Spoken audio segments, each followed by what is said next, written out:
Hello, welcome to the eSports Report. Ladies and gentlemen, it's going to be Benson and Mr. X in the hot seat today, and we have a good show as well. I'm actually happy we have a really good show today. Cast Off, first ever episode, going live today, 6 p.m. Eastern on this channel. So that's 3 hours time, guys. You know, if you're going to make some cake and enjoy watching the show, now's the time to start baking that cake. That's what people in England do. They bake cakes and then they watch entertaining shows. Or if you just want to get some food and get a drink. Come on. Yeah, it's kind of boring. As well, we're going to be talking APAC Regional. We're going to be talking the Brazil Regional as well. We're going to talk about what happened last night with the qualifier for the relegation. And at the very end, we're doing something pretty cool. We're going to recap the Black Ops 2 World Championship Final with me and Matt kind of just talking briefly over it, you know, where the players went on, what happened. Just kind of a big oversight, because obviously you played at that event. Yes. I casted the event. It was pretty good. Right, it was one of the best grand finals we've ever seen. I still think a lot of people don't even realize that Impact came out of loser bracket. Well, I forgot. Like it's been a while. You know, I have the memory of like my 98-year-old grandma. It just doesn't do well. That Envy had beaten Impact on an aftermath search and destroy in Game 5. Okay, because all right. Rambo decided to push everybody down A Street on B. My brain is just full of knowledge. All right. Anyway, we should introduce. We have BioAcid on the show with us as well. Of course, BioAcid, our good friend in sunny Australia. The APAC Regional is technically today for you, is it? Or is He's in the future. Wait, it's tomorrow for... But it isn't... That's what it goes like... Yeah, it's tomorrow. It's tomorrow. That's what you need to know. It's tomorrow. That's what you need to know. You're looking awfully brilliant. Look at you. I assume you're in the hotel room, right? Yeah, I'm in the hotel room. They're a bit behind me, so I'll just go catch some more sleep after we get the show done. Nice. It looks like they've hooked you up quite nicely. Nice little hotel room. Yeah, king size bed for me. Oh, he's living the life. Or a queen. I said, king size bed. Gotta go with that. He's living the life. Who else is casting the event? So the actual event casting, it'll be myself, of course, followed with Mikester, who has been a caster here in Australia for a while now. He sort of took over doing all like the online comps instead of myself doing them all the time. Gave me a bit of a break. Also got Dr. Curry, as you guys know. You've had him on the show a couple of times there in regards to casting, so a lot of people might be aware of that name. And also a Maniac. So a Maniac's going to be Master of Ceremonies and casting the actual event too. Ooh, plus we do... Fancy. It's not officially announced. I just got the schedule sent to me at like 3 a.m. this morning. And Naked, one of the former players for Team Immunity, who are now known as Plantronics Mindfreak, he'll be joining us for one series there as well, just to give like a bit of a player insight during one of those games. So that's awesome. It'd be great to see, and hopefully it'll be a good turnout as well. I know he's been trying to get into kind of casting a little bit, because he's been trying to hit me up. He's like, "Yo, give me some advice. How do I get casting at like Club Champs, etc." I was like, "Hey, just try and do the regional if you can." Good to see him. Good to see him over there. Yeah, it's kind of cool. Just trying to put a video into the cast off. Even though he's Australian, just put a video in anyway. Why not? Did you just hear what he said? Did you hear what Matt just said, Bio? What? He just goes, yeah, that's awesome. I beat Mindfreak at Champs. You are the worst type of person the world could ever ask for. Everything. Did you beat them, or was that you two in 2013? That was 13 for the Black Ops 2 Champs. Okay, I was going to say, technically the team may have beat them if they played in 2014. You were just coaching, so it doesn't count. No, it doesn't count. Drama alert. Bio said all of Colonigi's achievements, they don't count for you. You didn't do anything. Oh, no, I fell off real fast. I went from playing to coaching. Now you're sitting here watching. Now I'm sitting here watching. Yeah, the life of a commentator. Basically the nursing home of video games. Dude, that was good. I agree, that was good. Yeah. In terms of the teams competing this weekend, Bio, I want to kick things off with Trident. Trident, a team I'm kind of excited about watching. Talk to me a little bit about Trident as a whole, some of the guys in the chat who may not necessarily know the squad, etc. And realistically, what are your expectations for this lineup? So Trident, obviously you have Maka, Azzy, Envious, and Hysteria. Envious is also known as Kitty. So two of those players, Maka and Kitty, played 2013 Champs for Black Ops 2, and they did perform well at the time. So you've got Azzy and Hysteria there as well. So they're both strong players. Azzy is new to the scene for us, but he has been making a name for himself fairly quickly. So it'll be great to see how he performs at this event. Online, they've been playing very well. Okay. But obviously at the same time, you know, LAN is different to online. And I know there's some standard names in our scene that play great online, but they have issues at LAN where they can't perform. And I'm hoping it's not going to happen this weekend. I feel that Trident, I'm still tipping them as one of my 3 teams. When I was on the show a couple of weeks back, Ben, you asked me what 3 teams. Trident is still going to be one of my 3 to make it through to LA. Okay. It's just, you know, if they struggle to perform at the start, it might be an issue. And the bracket, while it is good, in fact, it's you have sort the of bracket. not. Actually, Yeah, because I have the bracket. Go straight to let's have a look at the bracket. Just so you see the bracket there, they've got Integral up first. That's in round 1 there under that C area. Mm-hmm. So, you know, it's. I feel they can win that series, but then they'll have to play against Mindfreak. So, you know, one of the strongest, if not the strongest team in Australia. I mean, sort of speaking of Mindfreak, that's Buzzo, Dens, Spider, and Shocks, right? Yeah, so that is their lineup, obviously, after Naked did retire. You know, he's in a coaching role. He's doing what Matt's doing, pretty much. He went from playing, coaching. He coached for about 3 months. Now he wants to cast. So wow. He didn't last very long in the coaching role. No, it didn't last very long there. So are you assuming that it will be the Plantronics Mindfreak versus Trident in that round 2 bottom segment? I am, unless there's some giant upset, you know, like Leminar. I've got no idea about these guys, and you know, that dark horse, that, you know, underdog sort of story could play out. Who knows? I feel that Mindfreak should be able to win it, but I wouldn't be surprised if Leminar take like an S&D off them just for if they play a unorthodox strategy when it comes to a different game type. You know, just teams aren't prepared for it. Right, that could happen. I'd be surprised if it wasn't, though, that Plantronics Mindfreak versus Trident. Yeah. But when those two go toe-to-toe on a LAN environment, who do you see walking out and moving on to the semi-final? I've got to tip Mindfreak for that. Like, it's going to be a tough one. Mm-hmm. I feel Trident are strong enough to beat Mindfreak, but I just think Mindfreak will win that series. Okay. Looking at the top side of the bracket, I think Grande. Ooh. Avant-Garde. No, it's not some singer, Ben. It's Avant-Garde, not Ariana Grande. I've been thinking about her recently. I'm just kidding. I have. You probably have. That's Hopi, Kui, Dean, and Benno. So you have Dean and Benno, yeah. So Dean, again, is someone sort of, he's been around for a little bit, but at the same time, first real big pickup to a major team. So at the same time, you got Hopi, Kui, and Benno, who were part of Avant-Garde last year, and they came third. Obviously, last year there was no third placing for the ANZ area. So this year, if they get third again, they'll have it in the bag. But the difference between that lineup is Volsider, who was the captain, and we covered this a couple of weeks back, just to quickly recall. You know, Volsider went away for a bit. The team got dropped. They picked up a new team. He pretty much was out of that picture at the time. So he's got 3 former teammates who he's friends with still.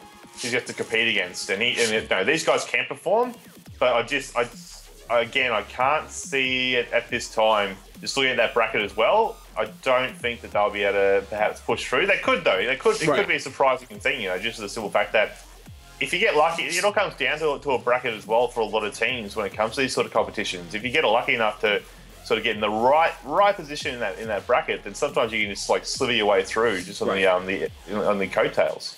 Right, so you see the number 1 seed's going to be Exile5 T1. It's got some of those guys from last year. Do you think they're going to be able to make a run as strong as last year at Champs? Because I know you were high on them coming into that Ghost Champs, you know, telling everybody they were going to place well. You expect them to do the same thing this year?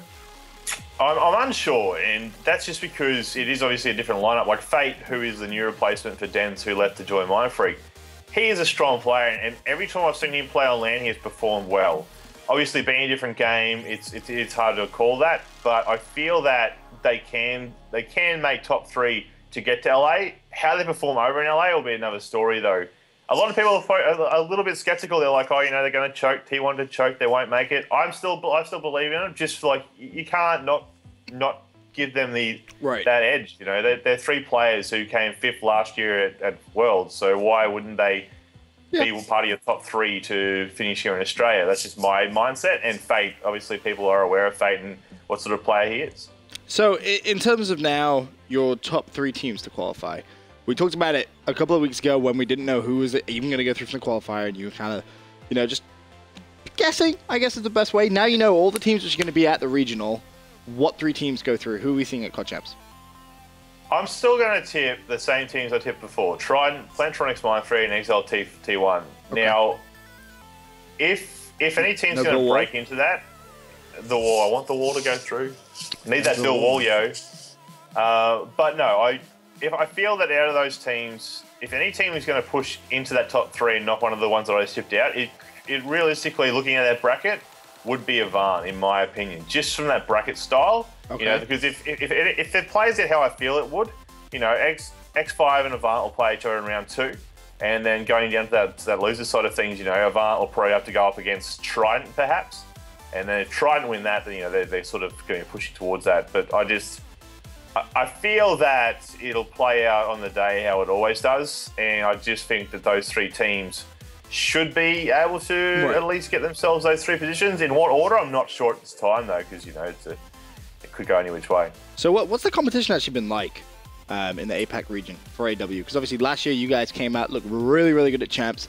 So far this year, has there been the same preparation as there was last year for this year, if that makes sense? Yeah, I know what you're saying. I know what you're asking. Obviously, preparation-wise, you know, teams are still going to be watching the NA streams and all that, so they have that knowledge to be able to just watch the stream, see what these guys are doing. Try it themselves, but also know when it comes to time to verse that team, they sort of have an understanding of how that team might play at that time. Right. So that sort of mindset for them is always going to be part of it. Like, we always watch streams in regards to NA and EU and all that, so it gives us that little bit of opportunity to do a bit of, you know, studying and write down some notes and jot points that you need to remember for when you're versing any of those teams come the finals. But in regards to our scene, nothing majorly has changed. Like, we still focus a lot of our time on the standard game types. Like, S&D still seems to be everyone's most of these teams' bread and butter. Right. Except for Integral. Integral were struggling a little bit for their S&D. And it was weird to see that because Valslutter and Bundo are both strong S&D players who have been around the scene for a little while there. And so I was sort of, same with Hoju. So I was interested to see that. And he's actually tweeted saying, no more 6-0s for us during S&D. So I screen capped that off Twitter. And if he gets 6-0 at all, I'm going to be tweeting that out live at him during the event. And I've got a Bill Wall shirt getting printed up for me. And if he loses any S&D 6-0, that's going thrown out in the crowd. The Bill Wall, man. They tweeted me. I had no idea what they were talking about. They tweeted me for about a week straight. There's just Bill Wall. Every single day when I stream in the morning, about. I have some you know, Australians come out and it's just hashtag Bill Wall, hashtag Bill Wall, hashtag Bill Wall, hashtag Bill, like all through my stream chat. It's brilliant. Like, the support that Bundo has is absolutely, it's phenomenal. It really is. And I kind of hope the Bill Wall do kind of. Yeah, I like the Bill Wall. My dream team is still the same. You know, I want that Integral team in there, but I don't know if it will. If they were to go through, which of the 3 teams you named wouldn't make it? Oh, that's tough. I know. Yeah, it is. It's straight off the bat. I'm still putting Mindfreak through, so it's a flip between Trident and T1. I'm sort of, no matter which team I say, the other team's going to hate me. So sorry. That happens. But now I'll probably have to say, I'm going to have to say Trident, so don't hate me for that. It's just that, you know, Macca is such a strong player. He really is, but I've just seen him struggle a little sometimes on land, so that's the only reason why I'm thinking that. Right. But at the same time, you know, T1 with the new addition of Fate, then that could easily change their momentum because, you know, when you're at a LAN event, it's different to online. If you're online and someone's annoying you, you can sort of just like put your headset down and just like, or block them out for a little bit. But if you're at a LAN event and your teammate is like just saying stuff that's annoying, getting to you, you can't really block them out because they're sitting right there. So in that sort of way, it could be a downfall for them. But oh yeah, I'll probably have to say yeah. So I'll probably be Mindfreak, T1, and Integral. But I'm not sure. I asked the Maniac, one of the other casters, who his dream 3 were. He said Integral, IG, and I think it was Avant. I think that was his like 3 dream teams. IG? That's the New Zealand team, right? Yeah, so that's XSIG. So these guys are strong, and they have been a dominant force in the New Zealand scene as well. The only issue I have with these guys is during 2013, Mindfreak, formerly known as Immunity, went over there, and they were playing Black Ops 2, obviously. It was back in January. And during that grand final, like, Fighter and Shocks were calling out Dogged and Swarms and all that because that's how dominant they were against this team. Are you serious? So, like, yeah, I'm dead That's pretty serious. awesome. So, like, while they're a strong team in New Zealand, I don't know if they were... Well, at that time, they weren't on par with Australian teams at all. I haven't seen this guy perform for a few months now, so compared to an Australian team, like, up against them, so it's sort of hard. They were over here mid-last year, and they did all right, but not good enough. You know, Dallas, one of the things that I was going to ask is, you know, here in the North American scene, seeing a lot of players, you know, kind of silent agreements, not using rapid fire, not using streaks. Are you seeing any of that stuff in the AU scene? Are you seeing, people use streaks? Are you seeing rapid fire being used at all? No, I haven't seen anyone use the streaks of the rapid fire at this time. But that being said, it's coming down to where it's like, there is 3 spots for LA on the line. There is $15,000 a prize pool on the line. You're gonna do it. Anything goes, and these two teams. You got Echelon, who's now known as Nub. I'm not quite sure why they changed the name from Echelon to Nub. I was gonna say where's Echelon on this sheet, but they're Nub. Nub. Yeah, Nub. They're from Singapore. Laminar, I got no background information on it at all, so I'm not quite sure where they've come from. Deloshi retired. That's the only thing I know about Echelon. I know it from the Reddit. Laminar has Bunny. Like Bunny has Boom the best name is of all time. yeah. I thought as well. The exact same thing when I saw that. I'm like, I'm hoping I'm casting one of those games. So Right. So because if he double jumps and like slams down, say like he's bunny hopped and just like I casted. you could have so much fun. I casted Echelon last year with Bryce. Yeah, I remember that. During the earthquake. It was interesting. What was that like? I was very. What was it like seeing those guys play? I can't remember casting them. As somebody who was coaching the best team at the time, I was kind of thrown off by some of the strategies they used. You can be a little bit more upfront. Don't be afraid to say that it was questionable strategy. It was like extremely questionable. What was it? Octane Dom? I was going through everybody's classes at the beginning of an Octane Dom, and I saw a guy with a shotgun, and I was like, let's stay on board with this guy. I was like, he's spawning at the C flag with a shotgun. I was like, let's see what happens here, and he ran straight through B.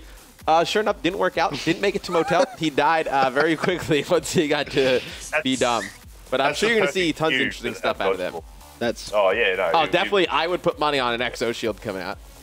Honestly, we've seen some Exo Shield being used, though, which isn't actually a bad strategy. I mean, who knows? Who knows? That's the great thing. What about you guys, just touching on that? Do you guys think things will change come regionals over there? Do you think people will be like, well, everything's on the line now, anything goes? So, at regionals, I'm not too sure. I think your top teams probably won't. But I think come the World Championship, I think that's when things maybe get a little bit different. You're playing for $1 million. I spoke to a lot of players and a lot of teams who have all said, we have some stuff hidden up our sleeves. We've got some cool things that we've been practicing. I mean, there's only so many things you can do, right, inside the game itself. I'm thinking we could see some craziness. I hope we do, though. I really do as well. I'm hoping we don't, because it just really? our scene is so small. It's just going to cause so much pain and issues. It really is. It's like the Twitter banter will never stop until after the next game comes out. It'll be like we were so close to getting 3rd place and going to LA. This guy decides to use rapid fire and clutch this 1v4. I mean, rapid fire is a little bit extreme, but streaks. Who knows? I hope people use it. I think it's fun.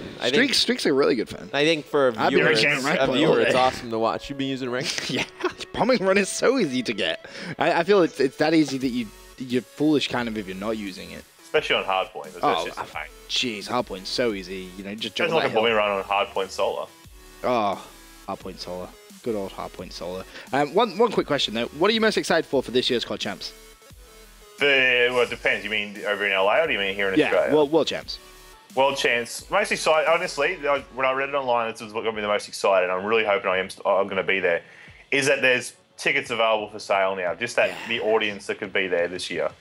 That's what I'm sort of most excited for. Just, obviously we had a good audience last year. I wasn't there during 2013, but if you can get a massive audience and just that atmosphere, I've never experienced it before, obviously, personally. So if I do get the invite, and then if they do have a massive audience, like you guys have at a lot of the MLG events, that's what I'd be most excited for. Honestly, the West Coast events, like the MLG Anaheims I've been to, always do the best. The crowd is just absolutely mind-blowing. That'd be amazing to see. Oh, I really hope.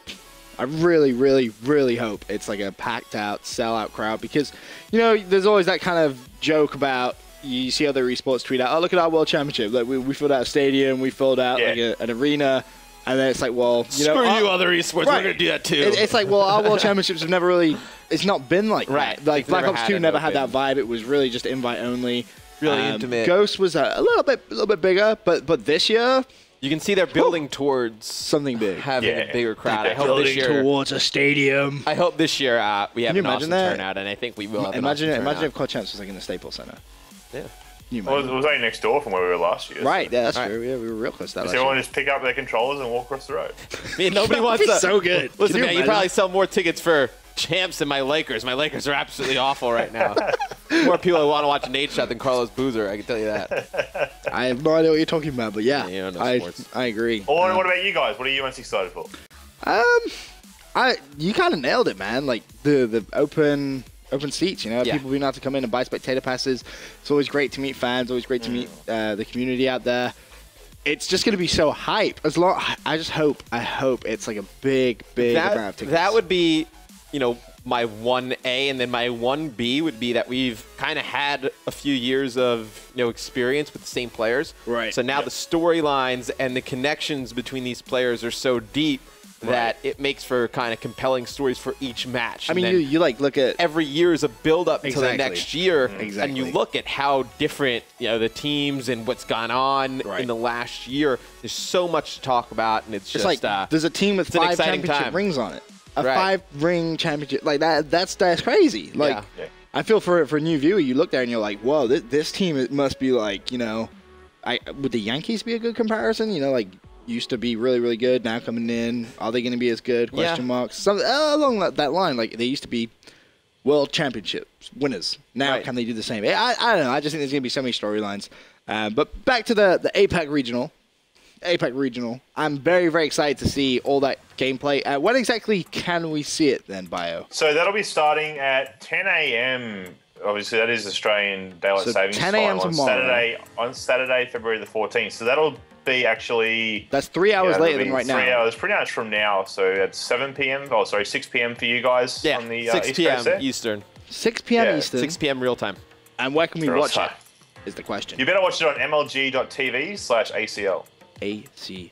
So Yeah, it'll all be broadcasted live there. I believe that it was announced last night. I'll touch on it briefly. I didn't want to talk too much about it, but I will touch on it briefly. Justine will actually be there herself to do the. I believe just like a bit of an intro, and that'll be about it. She's there for the Xbox side of things more so. Cool. But she'll be there making an appearance, which will be good to see. That's awesome. Yeah, that's awesome. Should be good fun. I haven't seen IJ in a while. Yeah, neither have I. Yeah. Hopefully she'll be at LA. Wouldn't surprise me if she was. She's been there every year. She probably will be, that's for sure. But Bio, thank you very, very much for joining us on today's show. I know it's early for you over there in Australia. Hopefully you can put your head down. Get back some sleep. Have a little bit of a nap or enjoy the mini bar in the hotel. Why not? I'll probably head to the venue soon. It's never too... You don't know the Australian way, dude. I don't know the Australian way. You don't know the Australian way? Is it just the English way? Apparently it's just the English way. I was trying to get away with having a quick little drink in the morning. Never mind. Well, in all seriousness, enjoy the rest of your day, Bio, and hopefully see you very, very soon as well. Enjoy the rest of your day. Make sure we check out the Australian stream as well tomorrow at, we said, what time? 6 Eastern. 6 p.m. Eastern, mlg.tv/ACL. For now, though, quick commercial break. When we return, we'll be looking at some of the other regional qualifiers going on this weekend as well. Be right back.